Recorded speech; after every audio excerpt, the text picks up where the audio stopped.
Hey, what's going on, everybody? Today is April 3rd, 2024, and you are listening and watching the Daily AI Show live. And today is Wednesday, which means that we are going to talk about all the AI news that we think is interesting. And by we, that's the individuals on the show. So today we have Junmi, Andy, Beth, and I'm Brian. I will see if anybody else pops in the door today. But as I always say before the show, we typically, today's a good example. We did not talk about the news before we got on air. So we don't actually know what everybody's bringing to the table. We assume there'll be some overlap.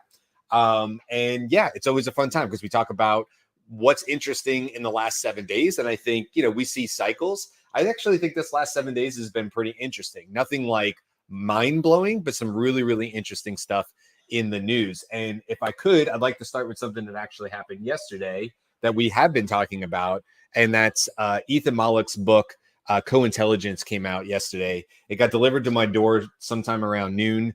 I picked it up at 4:30, did a bunch of other stuff, and I had finished it by 9:30. So it's a short read. You can tell it's not a terribly long book. And I was my daughter was like, "But how did you read it in one day?" I was like, "There's not a whole lot of words on each page. You can move through it pretty quickly." I would not consider myself to be an avid reader. By the way, Carl just showed up as well. Welcome, Carl. So I wanted to talk about the book really quick. I think we could do a whole show on it, but I just wanted to mention and kind of give my plug for it, honestly. I found it to be a really great read. Was there anything mind-boggling in there that anybody on this show, or maybe our frequent listeners, wouldn't already know or know about AI? Maybe, perhaps, but he does a great job because he's a Wharton professor. He's got that educator mind. He does a great job of breaking things down into simple concepts. He has some really, really good actionable advice, 4 steps in there that I think everybody could literally do in line with what we've talked about on the show. But I will tell you really quick, my favorite part of the book was towards the back end where he starts talking about education. And he does a very good job of breaking down the parts and pieces of education where we might see AI disrupt, how it might get worse before it gets better. A whole lot in there. There's about maybe 4 chapters in there towards the end of the book where he really talks about that. And then he finishes the book talking about, hey, what happens if this is the best AI gets? It's not likely, but like, what if we're topping out? What if there's no more data to source? All these kind of things. What happens then? And he kind of makes a point to, go read the book, but he makes a good point about, hey, even if it stopped today, we still have massive improvements because of AI and stuff. Probably not going to be the case. Then sort of middle of the road. And what if it really accelerates at a pace that's towards AGI and things like that? And what happens at that point once it gets to a super level of intelligence? And what does that mean for humans when humans are no longer the smartest thing on planet Earth, right? So very, very cool. Highly recommend the book. Just wanted to give it a quick shout out. Did anybody have a chance to read? Anybody know? Beth, you said you had it on Audible. Did anybody else dig into the book at all yesterday? I dug in a little, but I did not speed listen through the entire thing, I admit. But I think it would be really fun. You talked about doing it in a future show. We'll give the audience a little bit of time, right? So like read the book too and join us for discussion on it. Yeah, for sure. I found it to be a very easy read. So, and by the way, this is what I'll say. I said this in a LinkedIn post today. You literally you don't need to know anything about AI, and you could get immense value from this book. It does not start at, okay, so we all know about LLMs and go, right? It's really like it goes through. He does a good job of explaining a lot about what's going on, where it came from, how we got to where we were. And then it starts pushing into, okay, where like part 2 is like, okay, where we're going. And I'll tell you my favorite quote from the book. And I agree with you, Beth.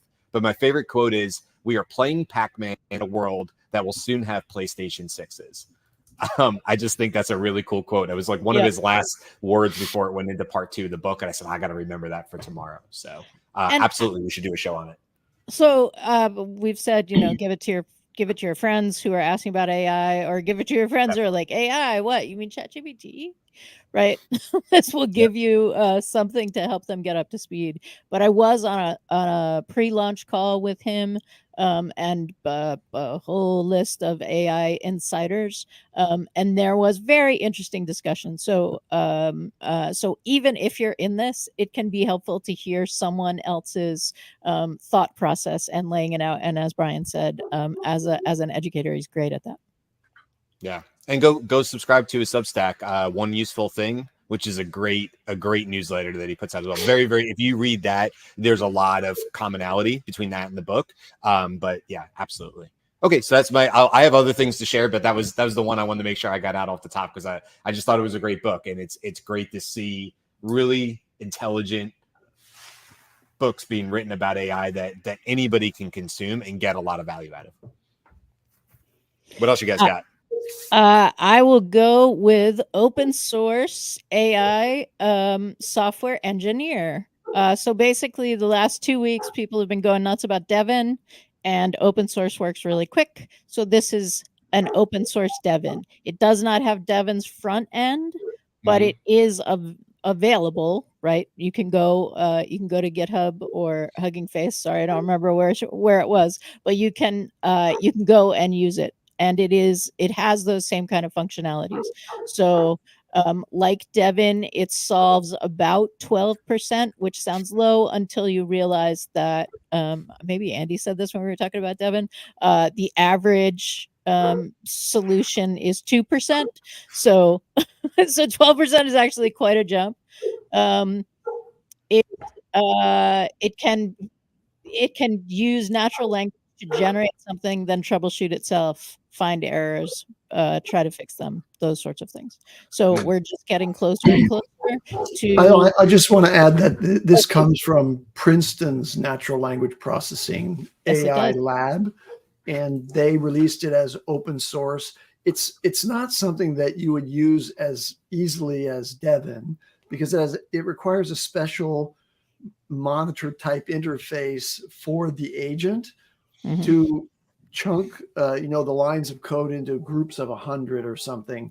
So it's still a research project, and so engineers will find it available, and can use it, but it's not ready for prime time yet as a competitor, if you will, an open source competitor to Devin. Thank you. Yeah, absolutely. The one of the reasons that this matters is that we're just getting closer and closer to being able to have a software idea and just talk it out with your AI and then have it built for you. It will probably be frustrating because it will build it wrong several times, but then you're much closer. Cool. Patience is necessary with AI in almost all fronts. You have to build in the patience, because it's not always it will not be correct the first time or probably the 10th time a lot of times. So Carl, what do you got? Are we just picking somebody? Yeah, sure. Why not? Let's go round robin. I love it. Yeah, I think the big we all probably have this on the list, is that I think the biggest news of the last couple of weeks is OpenAI's voice engine that is not released. It's just a bunch of previews, and I think obviously they're concerned about voice release and the issues with the upcoming election. I think I do believe that, and I didn't know this, that HeyGen's translation feature, which I use quite a bit, is running off voice engine. So very interesting to see that, and it actually works very, very well. Like when I've seen it doesn't work necessarily when somebody's not looking at the camera or looking away, but it looks very well if there's a talking head straightforward. The voice, the tone, everything is spot on. So I think that's a really, really amazing product, but I get why they don't want to release it. Although it's kind of curious because 11 Labs is there. So it's not like there's no tools in the market. It's 11 Labs is there. They have their dubbing feature, not as good as the voice, but I don't know if any of you know, there's another company. It's called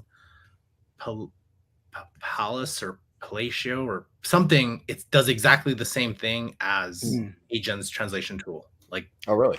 Pretty much. I've seen it, and it's been on X several times, but yeah, they do that. So I guess like for anybody who didn't know, that is to me though like one of the biggest news stories of the past couple of weeks.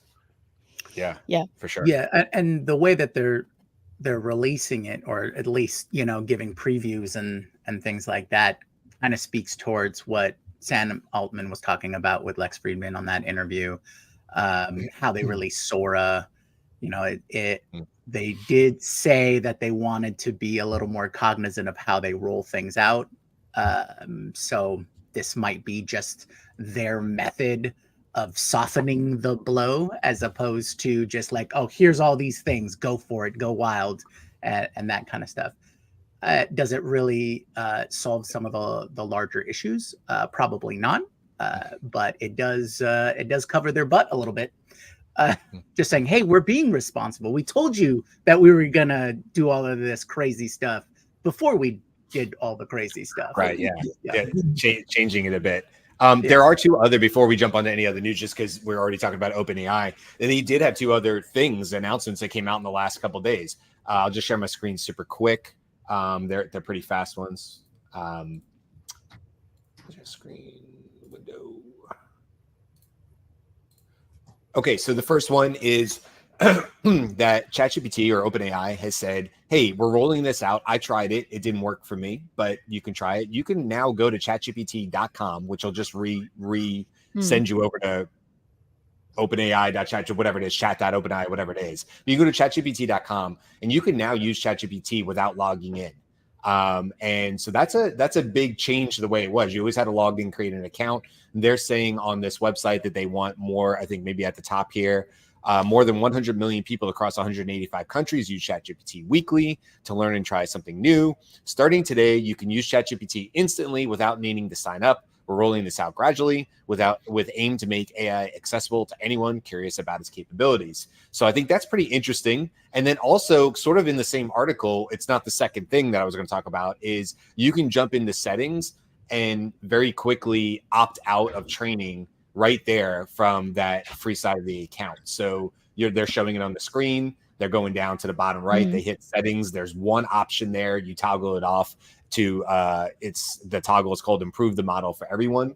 So I thought this was really interesting that ChatGPT or OpenAI or there's other, obviously lots of models that you can use for free without logging in. So I think they're smart maybe to, although they have a large share of people using it, this is another great way to get more people to come in without feeling like they have to trade off their email for it. And then the other thing. Wait, just a second for that. It's 3.5 that you can use, right? Oh, like you can't use 4. So you used to. So it's the free account. You just don't have to have an account. And I assume when you do this, obviously you don't get your chat saved because it does not know who you are. Yeah, but Google, well, Bard did. I mean, you could just use it, right? So, Bing Chat, you can just use it. You can use it if you Canada live in begs to differ. There's an asterisk there. Okay, real quick, so we don't take too much time on this. This is something that Copilot already had, and Copilot uses DALL-E 3. So to me, this is like playing catch up with your own product. It's weird. So right now I'm just showing on my screen. I just did a very quick image just to show this real quick. I said create an image of a clown looking shocked at something off camera, make it 69 aspect ratio. Boom, it makes it. I'm in ChatGPT.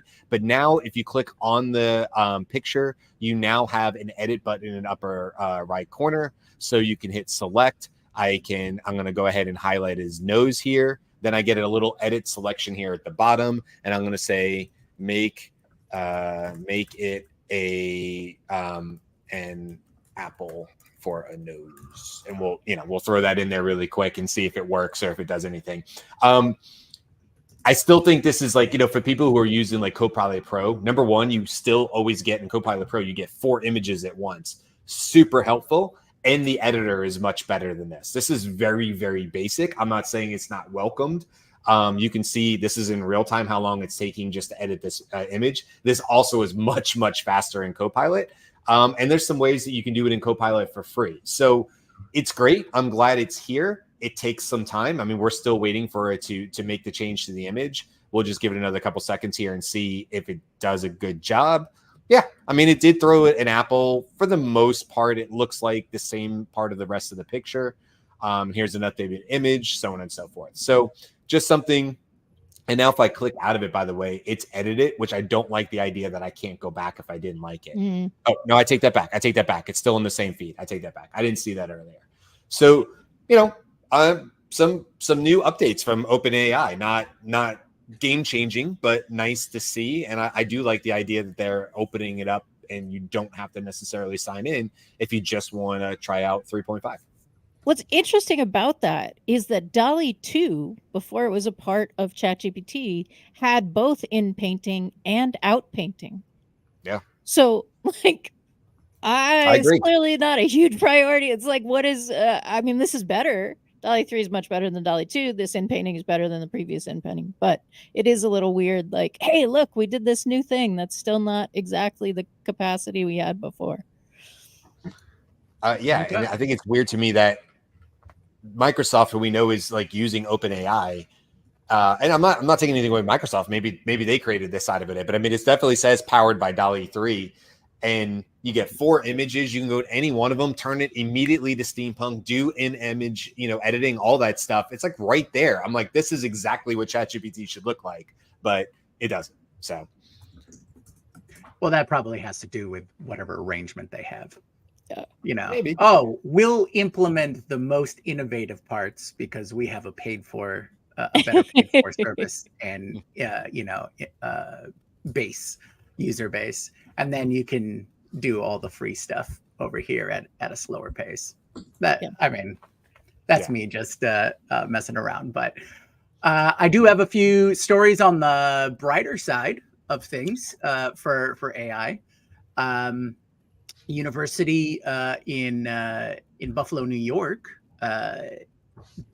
just generated a $20 million fund for the National AI Institute for Exceptional Education, which is essentially they help children with disabilities learn how to speak.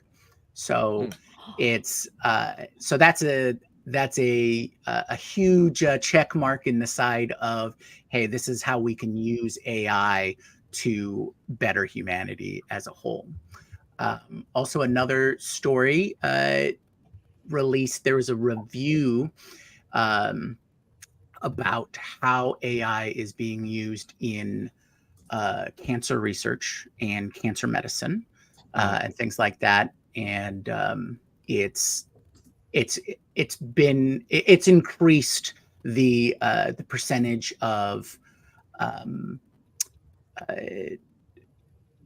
recovery technologies in cancer by 33%, though that is in a mix with over the last 30 years and stuff like that. So this is just that latest bit of bump in cancer research. And then finally, not so much medical, but we have had robotics and AI. We're doing interpreting language, right? We've done interpreting speech. So we've got we've got hearing ourselves or hearing instructions. We've got computer vision, which is seeing things. And now the Hong Kong University of Science and Technology have created what they're calling biomimetic olfactory chips, so that you can smell what's going on, right? And I know that kind of sounds funny, but it's been apparently a problem for robotics in general, is being able to use olfactory clues for determining things. So a lot of this, and there's a lot of safety reasons why you'd want, olfactory sensors as well. Like there's a reason why they put that smell in natural gas when you're running your furnace, right? So that you know that there's some sort of leak, because normally it's not there, right? That's added. So with these olfactory sensors, that opens up just a whole new sensory field for robotics and AI to tap into, especially, now that you can process all these large data sets and you can say, oh, well, if I smell, like there's a story I just heard about bees, and when they sting you, they release a smell that a scent on your clothes or on you that smells sort of like bananas or something like that. And that's an indicator to the rest of the hive that there's a danger and it should be attacked. So this is what I'm saying is how important these kinds of chips can be, is because now we can identify these issues, right? And we've heard stories of where animals with their high level of olfactory sense, they can smell when there's a problem in people, or they can sense, have all these different senses. And so perhaps we will get someone, so we can get a robot that can smell cancer.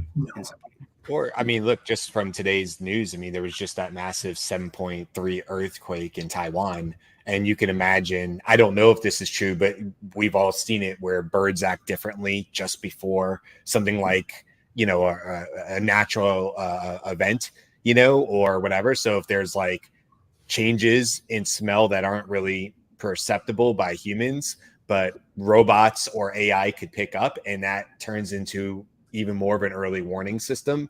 I mean, who knows? Who knows where that could go? But yeah, it's a huge advancement if they're able to figure that out. Who knows? It could save all sorts of lives. So, by the way, that type of chip, I think, has applications in the sort of smart home application set, including being able to detect too high concentrations of CO2, for example. That's sniffable by maybe not by our nose, but by this kind of chip. It would be able to identify compounds that are dangerous in the air. I can imagine even eventually a tool that, and I actually know about a startup here locally that has a plug-in wall sensor that hooks up to your Wi-Fi and their application, and has a smelling capability, including eventually the ability to sniff out volatile organic compounds, VOCs, and that sort of thing for safety. But I just wanted to say, when you first said this, I just had to laugh out loud, because I thought, okay, well, where are we sniffing with these things? And I imagined a robotic dog, which goes after you to sniff you out completely. And so we'll have our own like remote control dogs with sniffers on them to go out and intercept as sentries. Yeah, you'll see them at airports before too long, right? And look, right.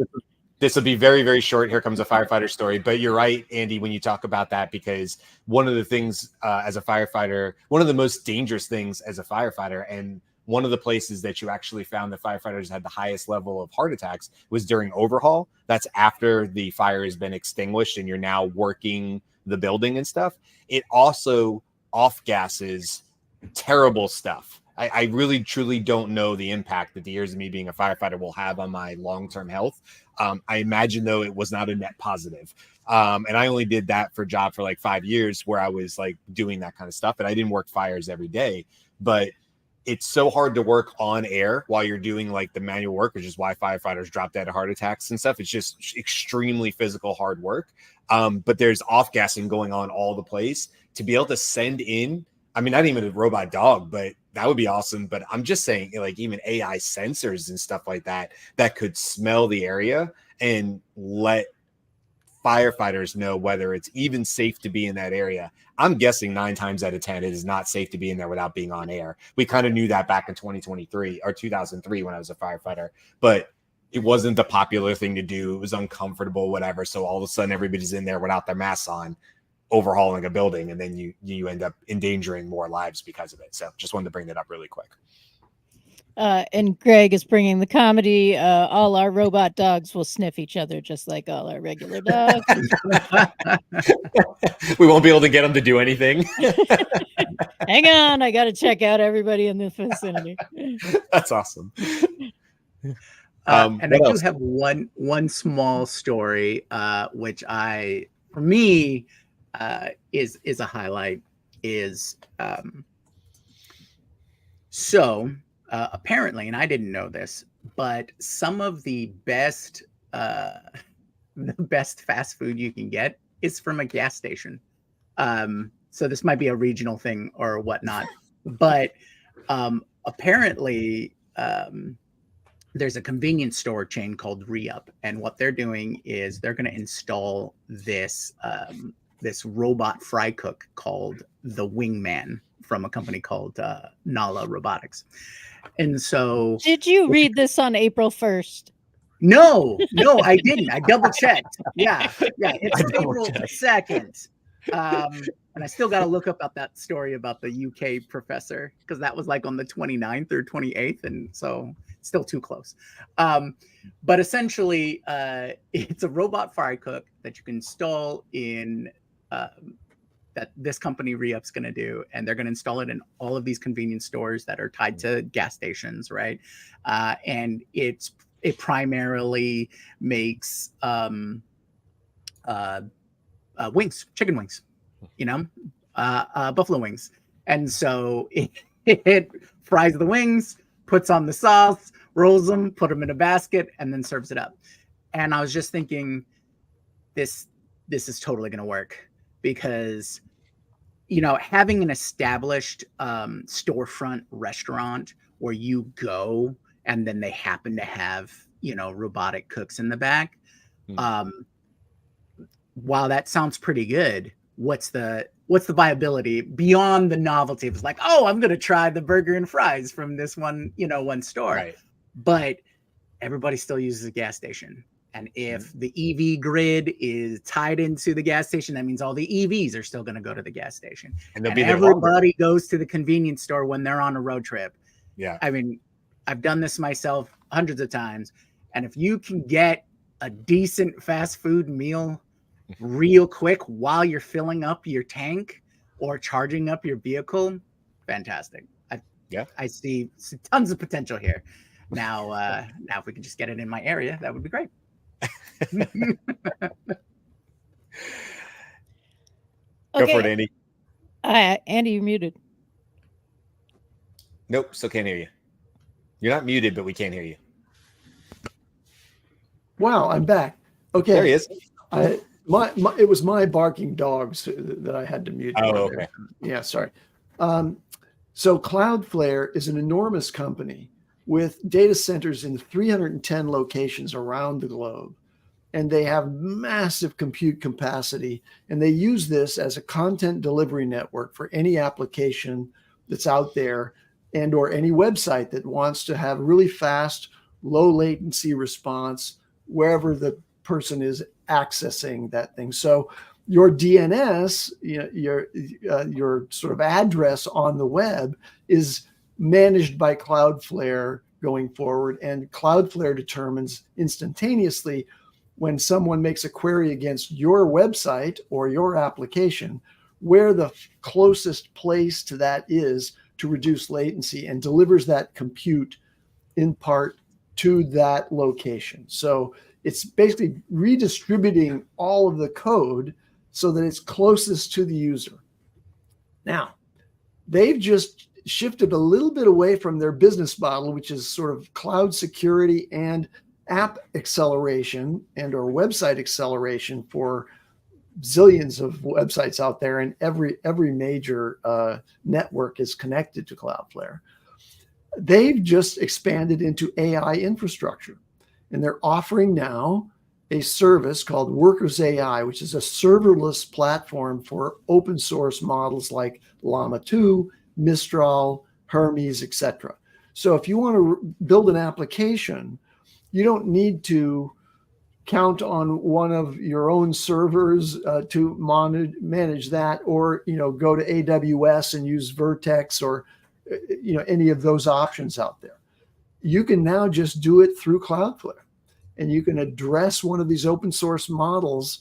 And what they're doing is they're adding massive quantities of GPUs to their data centers, those 310 centers around the world.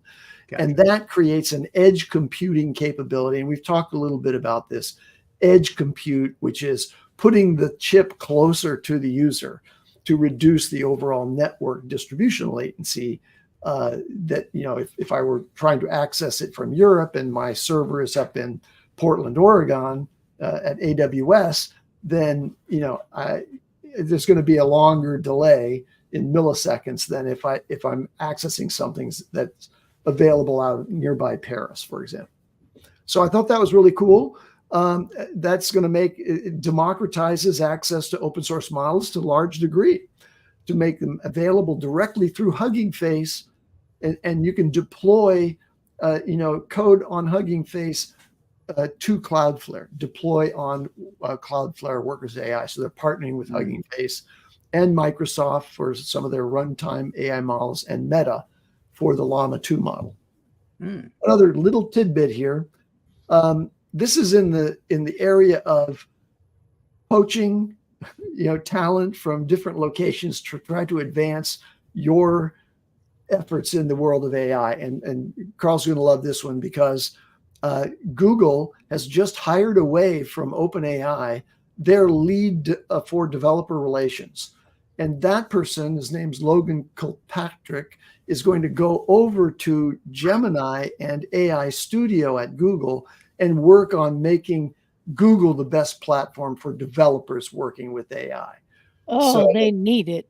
Just a quick clarification. He did leave OpenAI, and so he's been away. Like, I don't know if that was in the works, but he did leave OpenAI, and now he's at Google. He announced he's at Google. I think like it's kind of like, I think he has probably like just like anybody who takes a new role, especially like you probably get a lot more oversight and a lot more because we've seen Vertex, the studio is just rough. It's hard to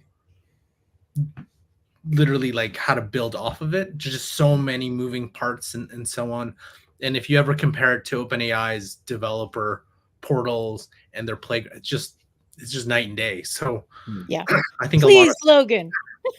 a lot of simplification needs to happen on that side, and I think it just comes with the bloat that a big company like Google has. Like, so like essentially, if you look at Azure, it's literally the same thing, whereas just so many pieces, and even just working through something like Microsoft Copilot Studio and trying to connect that to something else.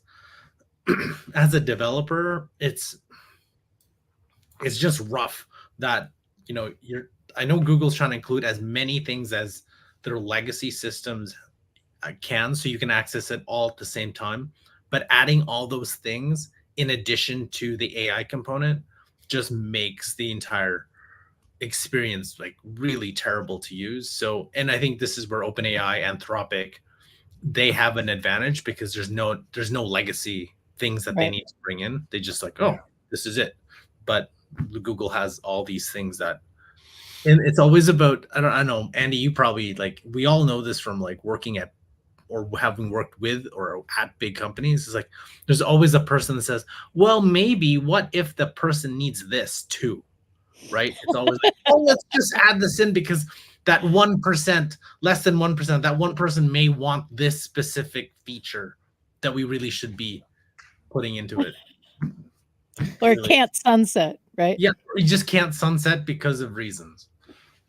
I want to make sure that we mention Realm, which is Apple's paper. Apple released a paper introducing Realm, which is an AI system that can understand on-screen tasks, conversational context, and background processes. And the example in the rundown that I'm reading as I'm getting the news is the sort of thing that you can kind of do with by touching the phone number, right? So if scrolling through a website, you want to call a business, a user could say, Siri, call the business, and Siri would be able to see the phone number, right? So see it from the back end. I don't know. Siri lives inside the mirror and you're looking at the mirror. And find the number and call it directly. So that's cool, yay. But I think that what's even more important is if we look at that and say, okay, if that's true, what else is true? If Siri's able to like the rabbit is watching you, right? They said it's going to watch you and do that. If Siri is quote unquote watching you from the inside, what does that mean that she could have context for? And God knows I am on the team of like, unleash Siri, please, please. She has to know. Like, I have context. I've set up the context. It's not even hard context. It's like a double multiplication problem, and nope. Yeah. We'll see, right? These sorts of things will likely be talked about in the Apple event that's happening, I believe, June 10th, WWDC. Coming up quick. Yeah.